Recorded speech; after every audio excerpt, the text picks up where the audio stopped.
اعوذ باللہ من الشیطان الرجیم بسم اللہ الرحمن الرحیم۔ ناظرین، قادیانیوں کے بارے میں تو آپ سب جانتے ہی ہوں گے۔ قادیانیت ایک بہت بڑا فتنہ ہے جو کہ مرزا احمد قادیانی سے شروع ہوا تھا۔ اس نے توبہ نعوذ باللہ نبوت کا ایک جھوٹا دعویٰ کیا تھا۔ تو ناظرین، آج اس کے حوالے سے ایک بہت اہم موضوع ہے، وہ ہم نے رکھا ہے، تو آپ سب سے گزارش ہے کہ آپ سب ہمارے ساتھ جڑے رہیں۔ ناظرین، میں ہوں آپ کا ہوسٹ علی حیدر، میرے ساتھ موجود ہیں زہیب نسیم چیمہ اور علی رضا ولی۔ تو ناظرین، قادیانیت آپ سب جانتے ہیں کہ ایک بہت بڑا فتنہ ہے، بہت بڑا، اور یہ واجب القتل آپ انہیں کہہ سکتے ہیں، کیونکہ انہوں نے جھوٹی نبوت کا دعویٰ کیا ہے، اور توبہ نعوذ باللہ استغفر اللہ ثم معاذ اللہ، یہ مرزا غلام قادیانی کو نبی تسلیم کرتے ہیں، توبہ نعوذ باللہ۔ تو ناظرین، یہ پارلیمنٹ میں عمران خان صاحب نے ایک سٹیٹمنٹ دی ہے، ابھی مطلب وہ ول بھی نہیں بنی، ابھی ایک انہوں نے سٹیٹمنٹ دی ہے جس کا ایک بہت بڑا ایشو بنایا جا رہا ہے۔ تو ناظرین، میں کچھ ایک دو پوائنٹس کلیئر کرنا چاہتا ہوں۔ وہ سٹیٹمنٹ سب سے پہلے آپ کو بتاتا ہوں۔ سٹیٹمنٹ وہ یہ ہے کہ انہیں مرزائیوں کو یعنی کہ احمدیوں کو اقلیت تسلیم کیا جائے گا۔ تو سب سے پہلے تو آپ کو پتہ ہونا چاہیے اقلیت کنہیں کہتے ہیں۔ اقلیت یعنی کہ انہیں غیر مسلم تسلیم کیا جائے گا۔ اگر یہ اقلیت اپنے آپ کو تسلیم کرتے ہیں تو انہیں الیکشنز میں مطلب لڑنے کا حق دیا جائے گا۔ تو ناظرین، ایک طرف سے اگر ہم یکدم اسے دیکھیں تو ہمیں یہ بہت برا لگتا ہے کہ بھائی قادیانیوں کو ہمارے سامنے رکھ رہے ہیں، ساتھ لا رہے ہیں، تو لیکن یہ ایک بہت حساس قسم کا جو ہے وہ کنڈیشنز ہے۔ تو ناظرین، اس کا مطلب یہ نہیں ہے کہ ہم انہیں حصہ دے رہے ہیں، ہم انہیں الیکشن میں لا رہے ہیں۔ آپ اس کا پازیٹیو پہلو دیکھیں کہ جب کل کو اگر انہیں کل کو حصہ چاہیے ہوگا اس میں، تو اپنے مطلب الیکشن وغیرہ انہوں نے لڑنے ہیں، تو سب سے پہلے انہیں اپنے آپ کو غیر مسلم تسلیم کرنا ہوگا۔ قادیانیوں سے سب سے بڑا خطرہ ہمیں کیوں ہے، کیا ہے؟ سب سے بڑا خطرہ ہمیں ان سے یہی ہے کہ وہ مطلب امریکہ اور باہر کے مطلب دوسرے ممالک میں پاکستان کی امیج خراب کر رہے ہیں۔ کیا کہ یہ ہم مسلمان ہیں لیکن یہ ہمیں ہمارے حقوق پورے نہیں دے رہے۔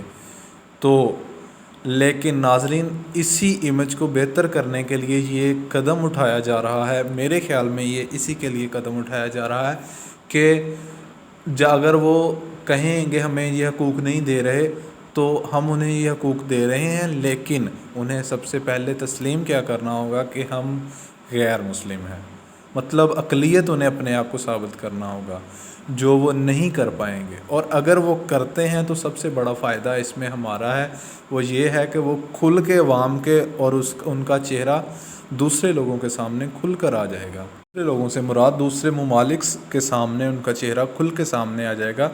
وہ بڑا مطلب اپنے آپ کو ایک مظلوم شو کرتے ہیں دوسرے ممالک کے سامنے، امریکہ وغیرہ کے سامنے، کہ ہمیں ہمارے حقوق نہیں دیے جا رہے پاکستان میں ہمارے ساتھ ظلم ہو رہا ہے۔ اور وہ لوگ بھی، وہ جو ہیومینٹی ٹرسٹ والے جو بھی ہیں، وہ سارے مطلب پاکستان کو ٹارچر کرتے ہیں کہ آپ لوگ انہیں حقوق کیوں نہیں دیتے۔ تو اگر ایسا ہوگا، اگر یہ ول پاس ہو جائے، مطلب دیکھیں ابھی کسی کو نہیں پتا کہ وہ پاس ہو گیا، ابھی صرف سٹیٹمنٹ ہے، لیکن اگر یہ ول پاس ہو جائے تو اس میں یہ ہوگا کہ وہ سب کھل کے سامنے آ جائیں گے کہ ہم لوگ غیر مسلم ہیں، انہیں تسلیم کرنا ہوگا، انہیں اپنے شناختی کارڈ پہ لکھوانا ہوگا مطلب ہم قادیانی ہیں، ہم غیر مسلم ہیں، کیونکہ پھر ہی انہیں جو ہے وہ اس کا حق دیا جائے گا، انہیں مطلب الیکشن لڑنے کی کوشش۔ اور ایک اور دوسرا پوائنٹ یہ ہے کہ جو الیکشنز لڑنے ہیں، اقلیتوں کا جو شروع سے ہی ہے پاکستان میں کوٹا، مطلب آپ چھوٹی سی جگہ سے دیکھ لیں، کسی اسکول میں دیکھ لیں، کسی سرکاری دفتر میں دیکھ لیں، کہیں بھی دیکھ لیں تو اقلیت کی کوئی نہ کوئی سیٹیں ہوتی ہیں۔ اسی طرح اگر وہ الیکشنز میں آئیں گے تو ان کی سیٹیں یہ نہیں ہوگی کہ وہ وزیر اعظم تک چلے جائیں گے، کیونکہ پاکستان کا جو آئین ہے وہ 1973 والا چل رہا ہے، اس میں یہ ہے کہ اس کا صدر کا مسلمان ہونا لازمی ہے اور اس کا وزیر اعظم کا بھی مسلمان ہونا لازمی ہے۔ تو زیادہ سے زیادہ اگر یہ کل کو آئیں تو کیا کریں گے، یہ سامنے آئیں گے الیکشن میں۔ بڑی بات ہے اگر کوئی ایم پی ہے یا ایم این اے، لیکن انہیں کوئی سپورٹ ہی نہیں کرے گا، کیوں نہیں کرے گا، یہ مرزئی ہیں تو ونعوذ باللہ یہ مطلب جھوٹی نبوت کا دعویٰ کرتے ہیں۔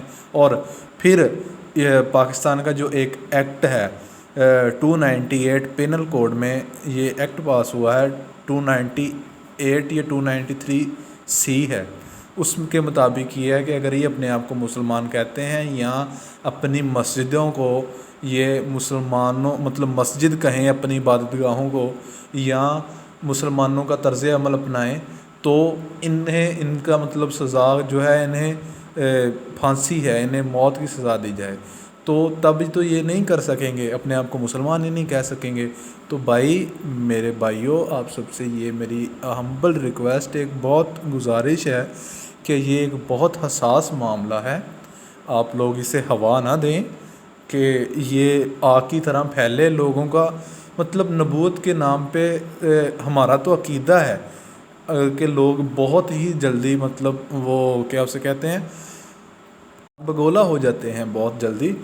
تو ناظرین، آپ سب سے ریکویسٹ ہے جو لوگ اس کے اپوزیشن میں ہیں تھوڑا سا اس بات کو سمجھیں اور اس بات کا ساتھ دیں کہ اگر وہ کل کو، ہمیں خطرہ ہی ان سے یہ ہے کہ وہ کھل کے سامنے نہیں آتے، وہ مسلمان اپنے آپ کو کہتے ہیں، تو پہلی بات تو یہ ہے کہ وہ مسلمان وہ اب اس کو اپنائیں گے نہیں۔ اگر یہ ایکٹ پاس ہو بھی جاتا ہے تو وہ اس کو اپنائیں گے ہی نہیں، کیونکہ ان کا تو بانڈا پھوٹ جائے گا، ان کا بیس ختم ہو جائے گا کہ وہ مسلمان ہی نہیں رہیں گے، پھر وہ مطلب تو ونعوذ باللہ مسلمان کہہ دیے، وہ تو مطلب وہ اپنے آپ کو مسلمان کہہ ہی نہیں سکیں گے۔ ناظرین، یہ ہم سب کا عقیدہ ہے ختم نبوت پر۔